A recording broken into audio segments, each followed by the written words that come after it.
Namo tassa bhagavato arahato samma sambuddhassa. Namo tassa bhagavato arahato samma sambuddhassa. Namo tassa bhagavato arahato samma sambuddhassa.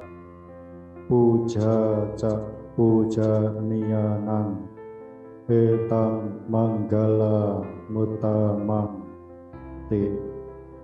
Melakukan penghormatan kepada mereka yang patut dihormat adalah berkah utama. Manggala Sutta. Baik para Bapak Ibu serta saudara-saudari sedama yang berbahagia, berjumpa kembali pada kesempatan sore hari ini. Meskipun tidak bisa berkumpul bertatap muka secara langsung, selalu berpengharapan yang baik untuk saudara-saudari sekalian. Semoga Anda sekalian dalam keadaan sehat, penuh berkah, kebahagiaan, tentram, damai, dan selamat menimbun kebajikan pada kesempatan malam hari ini dengan mengikuti puja Patidana pelimpahan jasa di bulan Cengbeng bersama dengan Nalanda Foundation dari Cetia Nalanda di Jakarta. Kita bersama-sama melakukan serangkaian kebajikan, melaksanakan puja bakti. Anda sudah melakukan kebajikan dengan ucapan, membaca parita, mengulang kembali khotbah-khotbah Sang Buddha yang ada di dalam parita suci.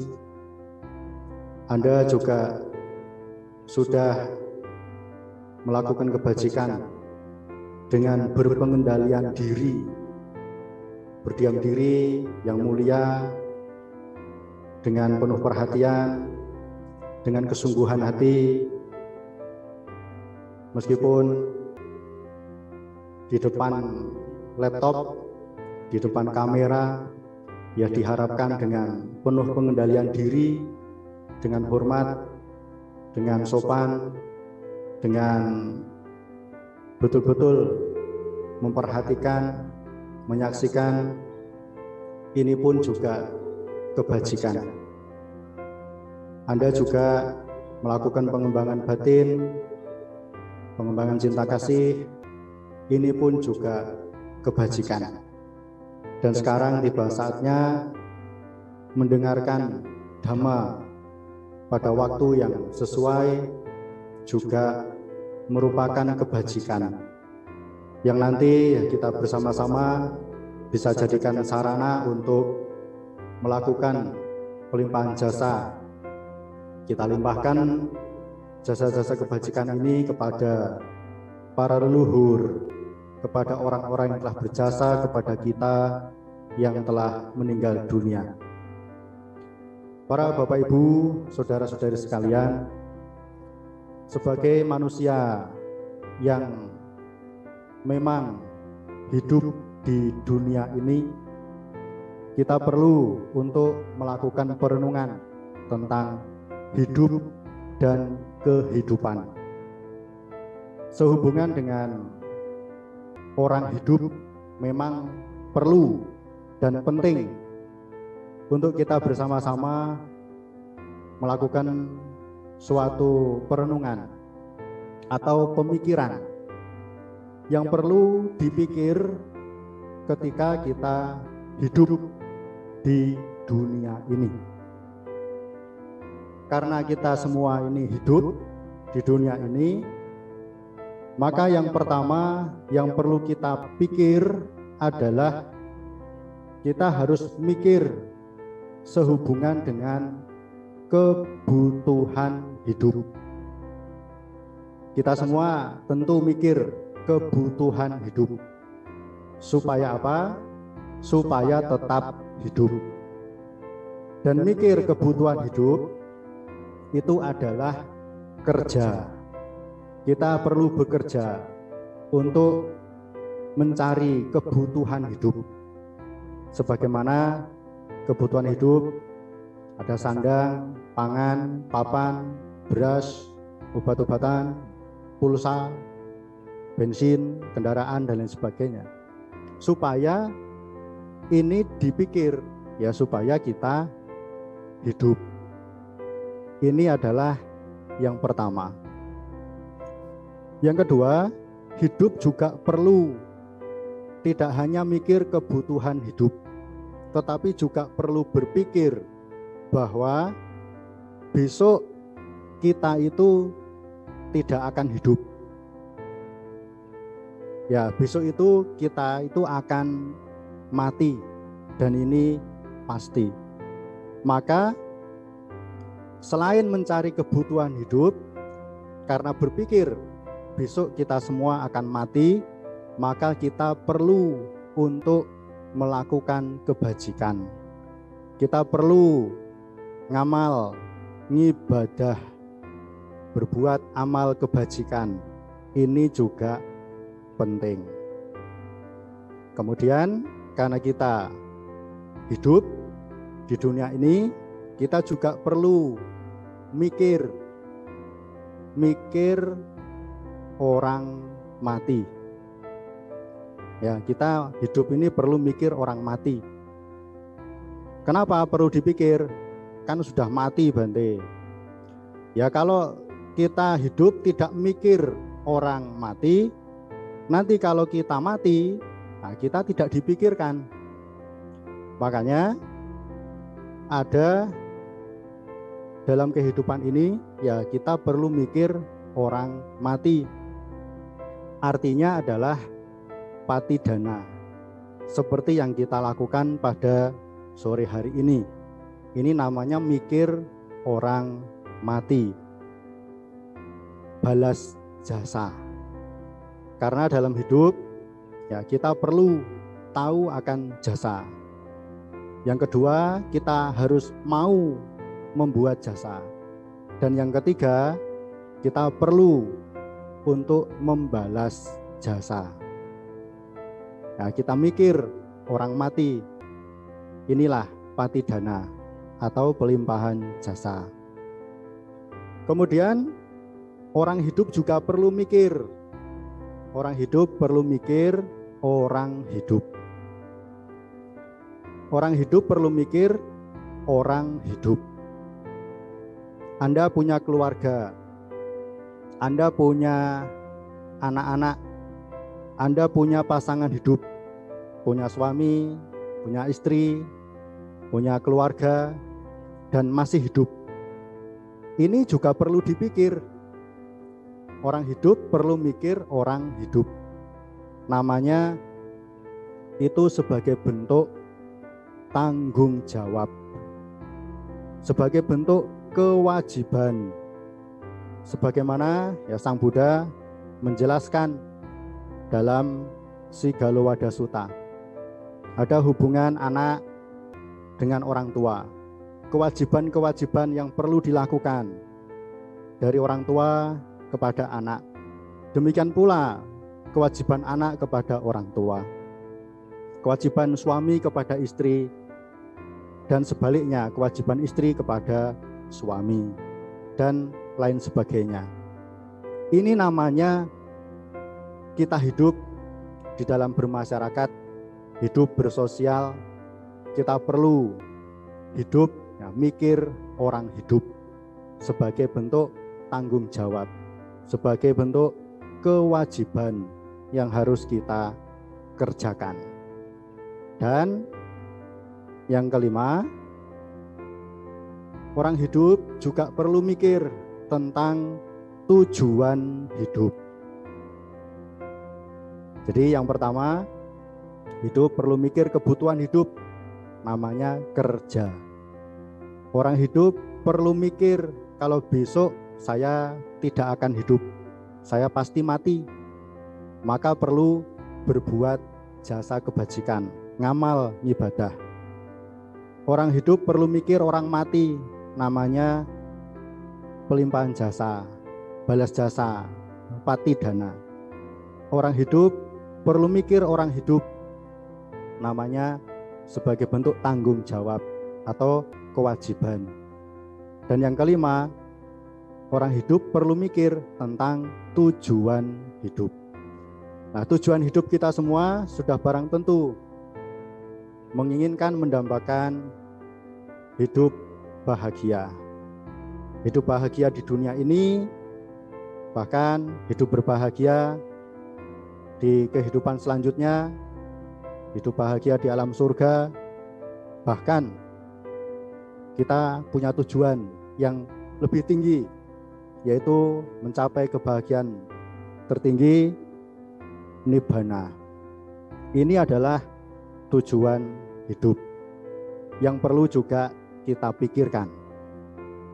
Nah, para Bapak Ibu, saudara-saudari sekalian, sehubungan dengan perenungan hidup dan kehidupan ini, di sini saya akan menjelaskan lebih lanjut, yaitu sehubungan dengan kita hidup perlu mikir orang mati, yaitu sebagai pelimpahan jasa, balas jasa kepada orang yang telah meninggal dunia. Kita mikir orang mati, yaitu patidana. Ya, para Bapak Ibu, saudara sekalian, di hari ini ya, sebagai warga umat keturunan Tionghoa, utamanya ini bersama-sama berbondong-bondong memang sedang melaksanakan tradisi cengbeng, bakti kepada leluhur, ya, dengan cara datang ke pemakaman, datang ke kuburan para leluhur untuk melakukan sesajian, persembahan, bersih kubur, kumpul keluarga, sembayang pada leluhur. Dan sesungguhnya hal ini pun ya tradisi yang hampir sama di Jawa juga ada tradisi bersih kubur sebagai anggota keluarga, datang ke makam orang tua, ke makam saudara untuk bersih-bersih kubur. Yang kemudian di situ kumpul keluarga, nyekar. Nah, itu kalau di Jawa istilahnya tradisi nyadran, ya, sadranan. Nah, demikian pula dengan cengbeng, yaitu adalah salah satu tradisi yang baik dilakukan karena akan ada memberikan ya beberapa manfaat. Di antaranya adalah kumpul keluarga, kemudian ya melakukan serangkaian kegiatan kebajikan, yaitu bersih-bersih makam, kemudian ya sembayang, menghaturkan sesajian. Mungkin ya sesajian bisa bermacam-macam bentuk, amisa puja, barang-barang berupa materi, makanan, minuman, dan lain sebagainya bisa dikerjakan. Di Jawa juga ada namanya atur sesajen. Dan tentunya ya, di sini menghaturkan sesajian sebagai amisa puja. Yang terpenting adalah bagaimana kita sebagai umat Buddha dalam menghaturkan sesajian, hendaknya jangan sampai ada pelanggaran sila. Ya sebagaimana nanti ada makhluk lain yang menderita atau dijadikan sebagai pengorbanan, maka ini sudah melanggar sila, yang artinya jangan sampai hal ini terjadi. Sesajian atau suatu persembahan yang bisa dilakukan, ya hendaknya jangan sampai melanggar sila.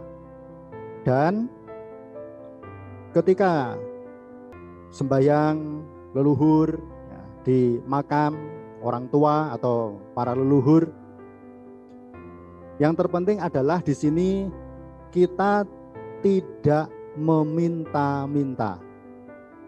Kita tidak memohon, ya, meminta-minta kepada leluhur, minta ini, minta itu, dan lain sebagainya.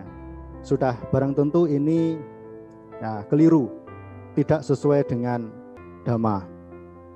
Karena ya, sesungguhnya kita sembahyang leluhur, ya kita bukan menyembayangi makamnya atau batu nisannya atau fotonya dari para leluhur kita, tetapi ya kita itu mengenang jasa-jasa kebajikan dari orang tua, dari para leluhur, dan ini yang dijadikan sebagai objek puja, yang kita jadikan alat, jadikan sarana, ya kita itu mendoakan, kita berpengharapan yang baik.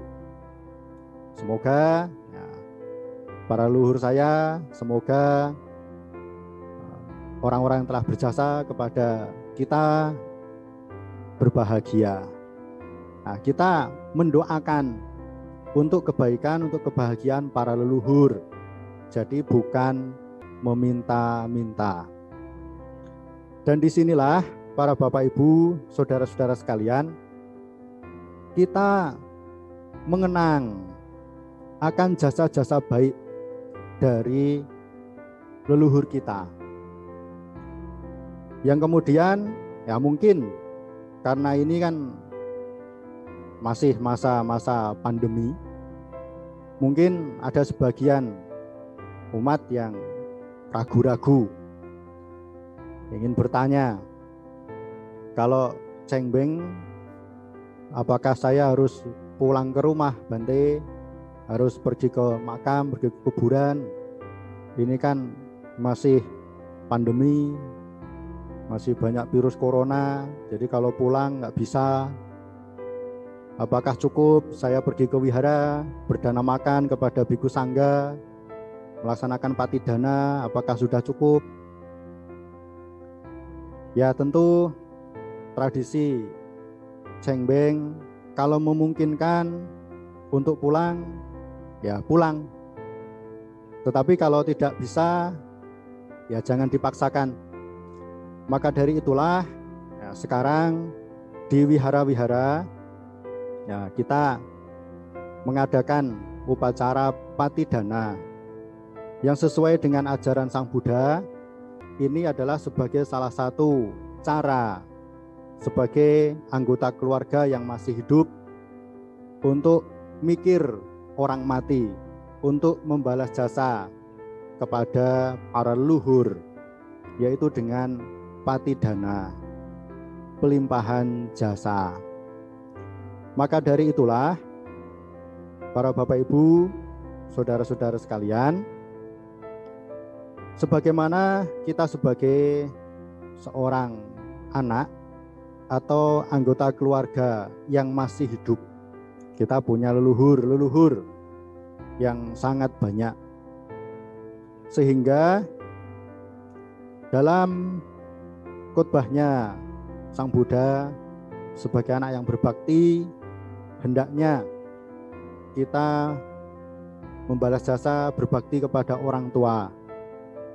Ya, yang pertama dengan cara kita merawat kedua orang tua. Ya, sebagaimana kita dulu ya, dirawat di dalam kandungan, dirawat sejak kecil sampai dewasa. Nah, sebagai balas jasa kita harus merawat orang tua dikala mereka sudah berusia tua. Yang kedua, membantu segala urusan-urusan orang tua. Yang ketiga, menjaga nama baik keluarga atau menjaga nama baik marga.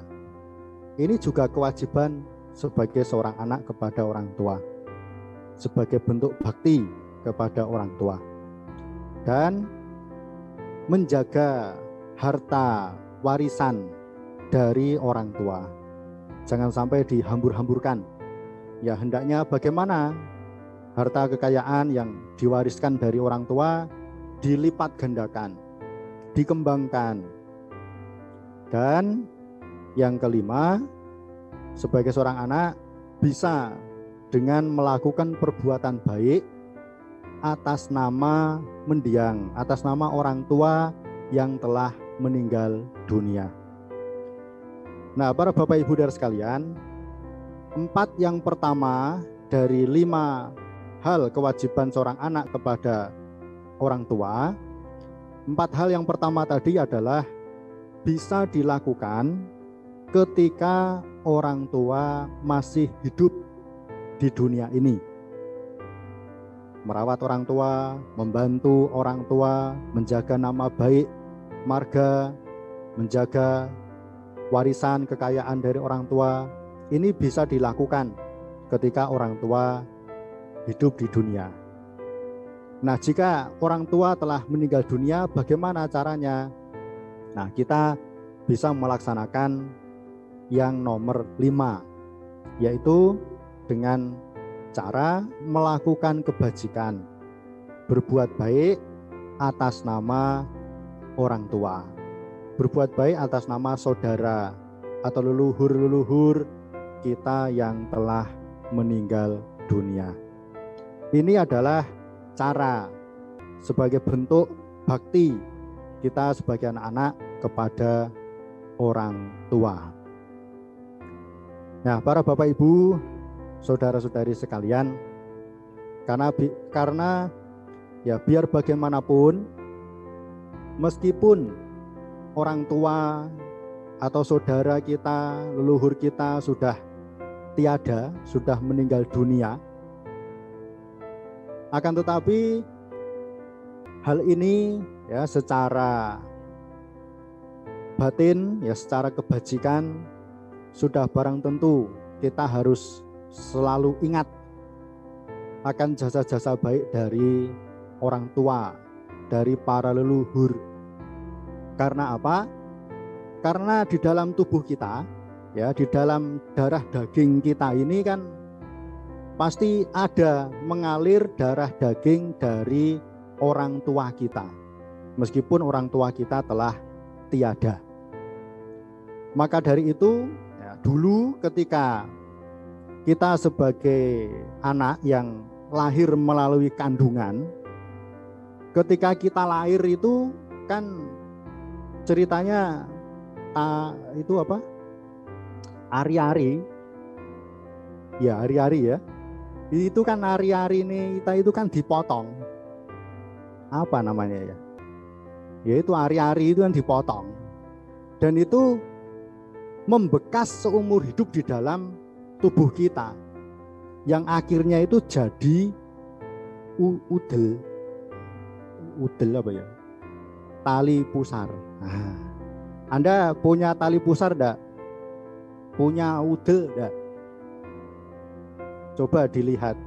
Kalau Anda punya tali pusar, punya udel, ya, itu berarti Anda lahir dari ibu. Anda lahir dari orang tua.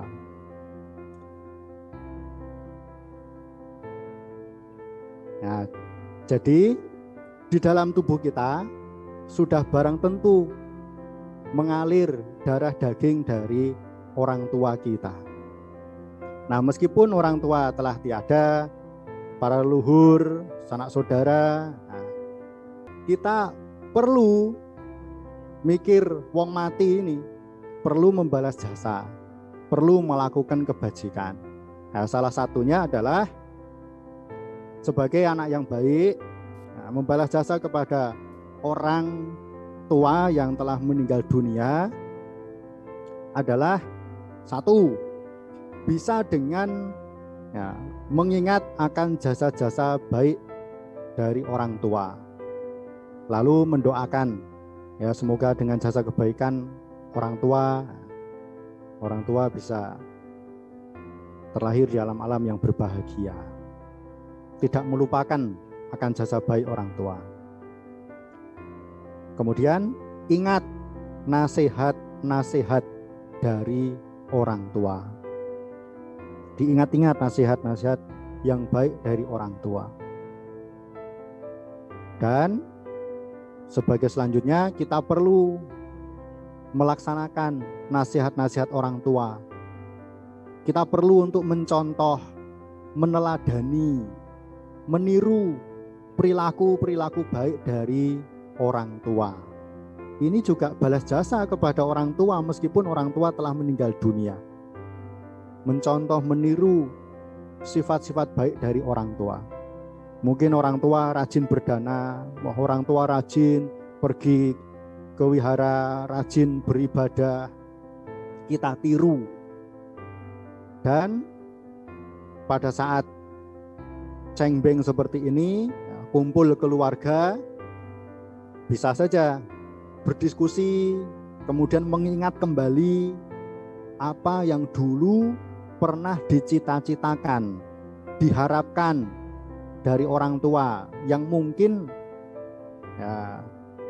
belum tercapai, belum terwujud. Sehingga sebagai anggota keluarga yang ditinggalkan, sebagai anak-anak bisa meneruskan, melanjutkan harapan, cita-cita dari orang tua yang telah meninggal ini, dilanjutkan sehingga tercapai harapannya. Ini juga balas jasa kepada orang tua yang telah meninggal dunia.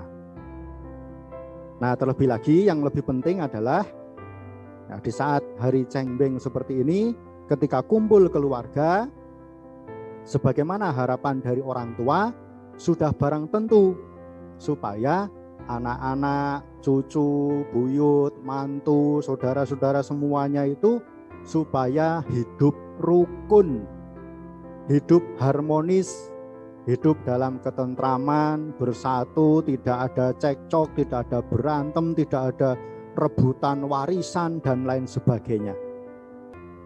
Nah, menjaga kerukunan, menjaga keharmonisan keluarga, ini pun juga sesungguhnya salah satu bentuk cara untuk membalas jasa kepada orang tua yang telah meninggal dunia. Dan sebagai yang terakhir, melakukan perbuatan baik inilah yang bisa dilakukan. Yang mana kebaikan ini akan membawa manfaat kepada diri sendiri, akan membawa manfaat bagi orang lain, dan bisa kita limpahkan kepada para leluhur kita, sehingga akan bermanfaat juga untuk para mendiang, para leluhur, orang-orang yang telah berjasa kepada kita yang telah meninggal dunia. Ini adalah bentuk-bentuk cara-cara untuk membalas jasa kepada orang tua walaupun orang tua telah tiada. Ini bakti anak kepada orang tua. Karena apa? Di dunia ini juga ada bermacam-macam jenis anak. Ada 4 yang bisa saya jelaskan di sini. Yang pertama adalah anak yang ketika orang tuanya masih hidup di dunia ini, masih sehat, masih kuat, masih selamat. Nah, itu orang tuanya disembah-sembah, disujuti, namaskara, dihormati, dihargai, dirawat dengan sebaik-baik mungkin. Anak ini berbakti sama orang tuanya. Nah, tetapi ketika orang tuanya ini meninggal dunia, jenis anak yang pertama ini dia sudah tidak ingat kepada orang tuanya. Dia beranggapan sudah mati kan, udah tidak ada hubungannya dengan orang yang masih hidup. Wis mati ya wis mati, hubungannya karo sing ning dhuwur kono. Jadi sudah tidak diingat-ingat lagi, sudah dilupakan begitu saja. Ada jenis anak yang seperti itu. Yang kedua, ada jenis anak yang ketika orang tuanya hidup di dunia ini, orang tuanya sehat, kuat, ya. Anak ini tidak berbakti kepada orang tua. Tidak menghormati orang tua. Tidak melayani, tidak memberi makan yang enak, tidak mau sujud sungkem pada orang tua. Pokoknya tidak berbakti ya sama orang tua. Nah, tetapi ketika orang tuanya meninggal dunia, anak ini dia sibuk gitu, membuat upacara-upacara keagamaan yang besar, kemudian dikasih di meja altar itu ya, di meja altar mendiang orang tuanya itu, makanan-makanan yang enak-enak dengan bermacam-macam sajian dan mewah-mewah. Nah itu apa gunanya ketika masih hidup ya, tidak diperhatikan, tidak dihormati, tidak dirawat, tidak dikasih makanan-makanan yang enak, tapi begitu meninggal baru dikasih macam-macam itu di meja altar mendiang ketika sudah meninggal dunia. Nah ini kan enggak ada gunanya. Makanya ada jenis anak yang seperti itu juga ada. Nah kemudian ada yang ketiga, ada jenis anak yang ketika orang tuanya hidup di dunia ini, ya ketika orang tuanya masih sehat, masih kuat di dunia ini, dia tidak bakti sama orang tua, dia tidak mau merawat orang tua. Ya ketika orang tuanya sakit saja enggak dirawat, malah didoakan supaya cepat mati, supaya dapat warisan. Nah, jadi sudah enggak mau ngopeni, tidak bakti, tidak merawat orang tua. Terlebih lagi ketika orang tua telah meninggal dunia. Anak ini sudah enggak ingat-ingat lagi, enggak ada upacara-upacara keagamaan. Nanti ada peringatan 3 hari, 7 hari, 49 hari, 100 hari, 1000 hari, setahun, 2 tahun, 3 tahun, enggak ada. Nah, tapi ada jenis anak yang nomor 4 juga ada, yaitu anak yang ketika orang tuanya masih hidup di dunia ini, saat orang tuanya masih sehat, masih kuat, semangat, ya. Jenis anak ini mau berbakti, mau ngopeni orang tua, mau melayani orang tua, mau memberi hadiah di hari-hari tertentu, ya, bisa dikasih pakaian, dikasih minyak wangi, dikasih makanan-makanan yang enak, dikasih bubur ayam, dikasih McDonald, dikasih Kentucky, dikasih makanan-makanan yang enak, dirawat sedemikian rupa. Dan bahkan ketika orang tuanya juga sudah meninggal dunia, anak ini juga tetap masih ingat akan jasa-jasa baik dari orang tua. Tetap sering pergi ke kuburan, ke makam orang tua, bersih kubur, mempersembahkan sesajen. Jikalau ada fotonya juga selalu ingat ingin berbuat baik, ingin meniru kebaikan-kebaikan dari orang tua. Demikian pula melakukan persembahan-persembahan, berbuat jasa atas nama orang tua walaupun telah meninggal dunia, sering mengikuti upacara-upacara patidana seperti malam hari ini, ya, diikutkan nanti namanya supaya dituliskan di acara patidana, supaya nanti didoakan bersama dan kita berpengharapan yang baik bersama untuk para leluhur kita. Ada jenis anak-anak yang memang demikian. Maka dari itu, dari 4 jenis anak ini, kalau Anda disuruh milih, kira-kira Anda mau memilih jenis anak yang nomor berapa? Anda mau menjadi jenis anak yang nomor berapa? Mau jadi anak yang jenis nomor 1, nomor 2, nomor 3, 4? Nah, hendaknya sebagai seorang anak harus menjadi seorang anak yang berbakti kepada orang tua saat orang tua masih hidup di dunia ini, bahkan ketika orang tua telah tiada. Tetap berbakti baik kepada orang tua. Kalau Anda punya anak kan juga harapannya anaknya pengen jadi jenis anak yang nomor berapa?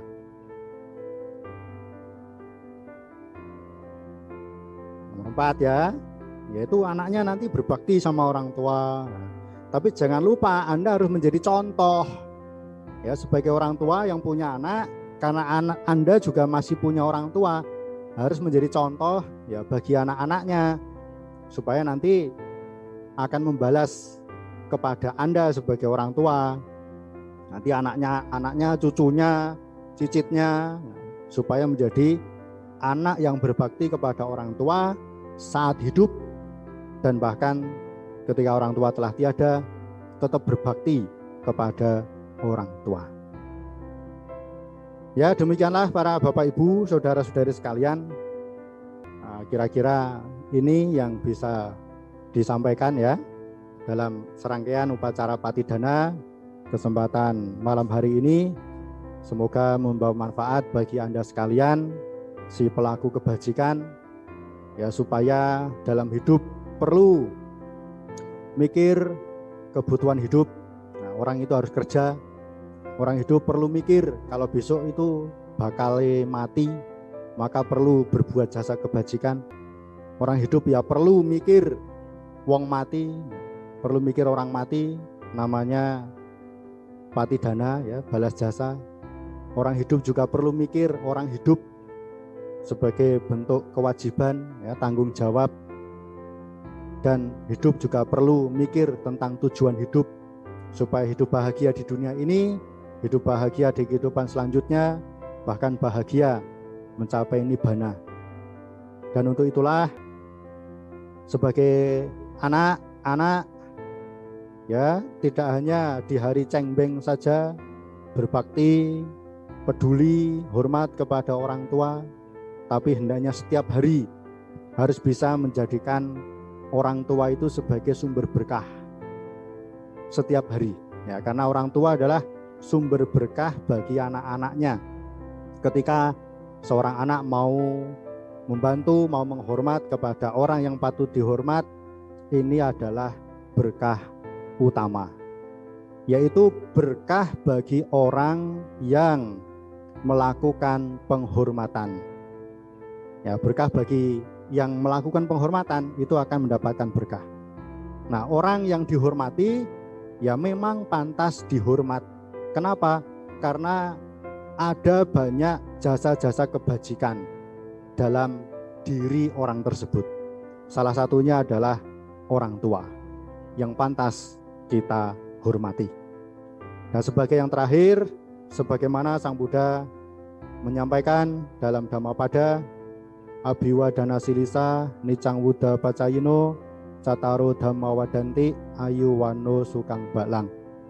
Siapapun yang melakukan penghormatan kepada mereka yang pantas dihormat akan berkembang padanya 4 hal, yakni ayu wano sukang balang.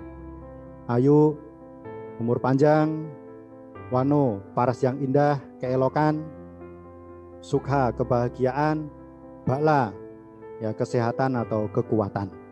Ya, semoga dengan serangkaian kebajikan yang telah kita lakukan bersama dalam acara Puja Patidana malam hari ini, akan membawa keberkahan bagi kita yang melakukan kebajikan, dan semoga kebajikan ini dapat terlimpah kepada para leluhur, dan semoga para leluhur kita turut berbahagia.